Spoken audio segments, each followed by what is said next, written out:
નમસ્કાર વિદ્યાર્થી મિત્રો. ધોરણ 12 કોમર્સ વિશે આંકડાશાસ્ત્ર પ્રકરણ નંબર 1 સૂચકાંક. આજે આપણે જોઈશું ઉદાહરણ નંબર 19. એક શહેરના કામદારના વર્ગને લગતી માહિતી નીચે મુજબ છે. તે પરથી વર્ષ 2014 અને 2015ના વર્ષો માટેના સામાન્ય સૂચકાંક શોધો. વિદ્યાર્થી મિત્રો, સામાન્ય સૂચકાંક શોધવાનું સૂત્ર મેં તમને કીધું હતું, સિગ્મા IW ના છેદમાં સિગ્મા W. તમને અહીંયા દેખાય છે સામાન્ય સૂચકાંક. ઓકે, આગળ કંઈક આપણને નવું હવે આપેલું છે કે જો આ કામદારોના વર્ષ 2015ના વેતનમાં વર્ષ 2015માં 5% વધારો કરવામાં આવે તો તેમનું જીવન ધોરણ ટકાવી રાખવા માટે આ વેતનનો વધારો પૂરતો છે. તો આ ક્વેશ્ચનનો આન્સર કેવી રીતે લાવવો એ હવે આપણે જોવાનું છે. તો પહેલાં આપણે 2014 અને 2015 બંનેના સૂચકાંક શોધવાના છે.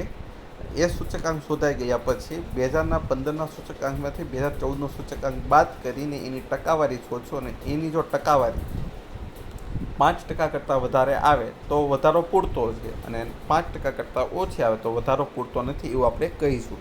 આપણને વિદ્યાર્થી મિત્રો વધુ સારી ખબર દાખલાની અંદર પડશે, પરંતુ આપણે રકમમાં જોઈએ તો આપણને સમૂહ આપેલા જુદા જુદા: ખોરાક, કપડાં, બળતણ અને વીજળી, ઘરભાડું અને પરચુરણ. ભાર, તો ભારને આપણે સંકેતમાં કહીએ છીએ W. વર્ષ 2014ના સમૂહનો સૂચકાંકને આપણે કહીએ છીએ I. નીચે પણ સૂચકાંક આપ્યો તો એને I. તો આ બંનેને અલગ પાડવા માટે આપણે આને I1 કહીશું અને આને કહી દઈશું આપણે I2. હવે જોઈએ આગળ. આપણે જેવી રીતે આપણે કીધું એ જ રીતે છે. એટલે I1 અને W એટલે કે આ કોલમ અને આ કોલમ, આ બંનેનો ગુણાકાર કરશું તો આપણે 2014નો સૂચકાંક મળશે. 48 × 210 કરવાથી મળશે 10,080. 18 × 220 કરવાથી 3960. 8 × 210 કરવાથી 1680.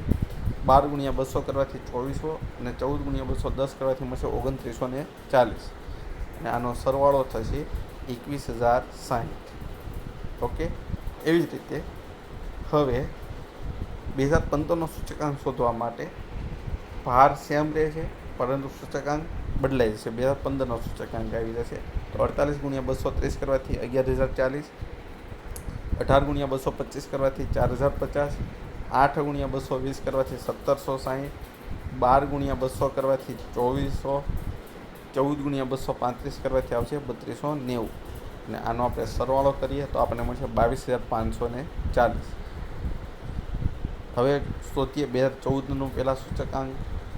તો સિગ્મા I1W ના છેદમાં સિગ્મા W, તો 21,060ના છેદમાં 100 તો થઈ ગયું 210.60. અને 2015નો સૂચકાંક શોધવા માટે સિગ્મા I2W ના છેદમાં સિગ્મા W, તો 22,540 × 100 કરે 225.40. સૌથી પહેલાં આપણે વધારો કેટલો થયો છે ને એ શોધવાનો. વધારો શોધવા માટે 2015ના સૂચકાંકમાંથી 2014નો સૂચકાંક બાદ કરવાનો, એટલે કે 225.40માંથી 210.60 આપણે બાદ કરવાના છે. તો આવ્યું 14.80%. હવે આ 14.80% છે એને આપણે આપણા આધાર વર્ષનો સૂચકાંક એટલે આ 210.60ની સાથે સરખાવવાનું છે.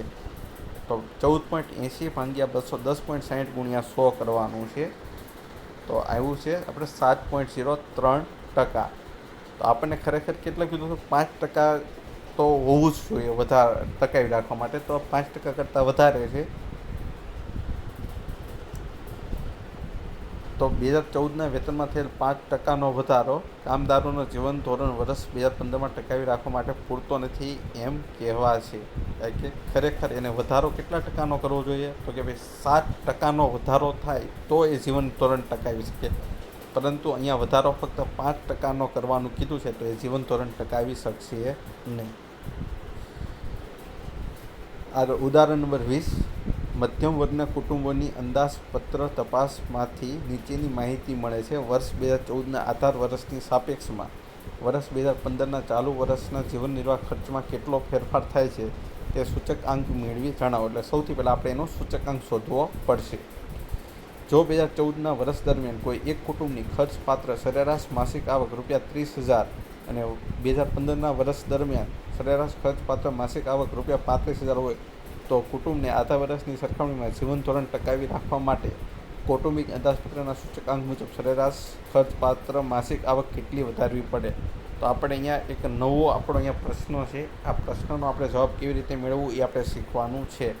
બાકી આપણે ગયા દાખલામાં જે ભાર છે તો અહીંયા આપણને ડબલ્યુ આપણને આપી દીધો છે અને અહીંયા આપણને આઈ આપી દીધો છે. એટલે સિગ્મા આઈ ડબલ્યુના છેદમાં સિગ્મા ડબલ્યુથી દાખલો ગણી નાખવાનો છે. આપણે આ બંને કોલમનો કરવાનો છે ગુણાકાર. 130 × 45 કરવાથી આવશે 5850, 150 × 20 કરવાથી 3000, 120 × 15 કરવાથી 1800, 160 × 10 કરવાથી 1600 અને 120 × 10 કરવાથી થશે 1200. અને એનો કુલ સરવાળો થાય છે 13450 અને ડબલ્યુનો કુલ સરવાળો છે 100. તો સૂત્ર મૂકીએ. આઈ બરાબર સિગ્મા આઈ ડબલ્યુના છેદમાં સિગ્મા ડબલ્યુ. તો 13450 × 100 તો 134.50. તો જોઈએ તો 134.50 માંથી 100 બાદ કરીએ તો 34.50% જેટલો વધારો થયો છે તેમ કહેવાય. હવે આપણને એવું કીધું હતું કે 30,000ની આવક હોય અને એને વધારીને 35,000 કરવામાં આવે તો આ જે આવક 35,000 કરી છે એ પૂરતી છે કે નથી એ આપણે જોવાનું છે. તો 134.50 × 30,000 ભાગ્યા 100 કરીએ તો 40,350. ખરેખર આવક 40,350 કરવી પડે, પરંતુ આપણે કેટલી કંઈ 30,000થી વધારીને 35,000 કરી છે તો એને 5350 રૂપિયા જેટલી વધારાની આવક એને વધારવી પડે. તો વિદ્યાર્થી મિત્રો, આશા રાખું છું કે આ વિડીયોની અંદર આપણને સમજ પડી હશે. આભાર.